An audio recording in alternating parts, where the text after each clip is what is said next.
Welcome to Samba Samba. Enjoy the video. In this video, I will explain how to draw a garden in real life.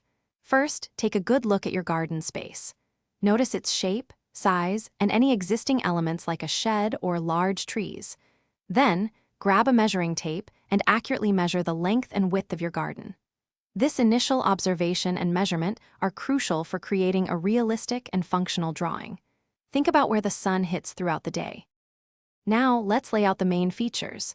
Begin by sketching the pathways and any seating areas you envision. These are your hardscaping elements.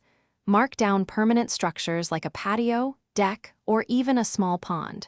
Remember to use a consistent scale, perhaps 1 inch representing 5 feet, to keep everything proportionate. This step establishes the backbone of your garden design. Next, we'll focus on the planting zones. Divide your garden into areas based on how much sun they receive and the type of soil. Group plants that thrive in similar conditions together to ensure their success. You can also add specific elements like raised garden beds, a small fountain, or even a bird bath. Think about the different textures and colors you want to incorporate. Finally, it's time to add the finer details and refine your drawing.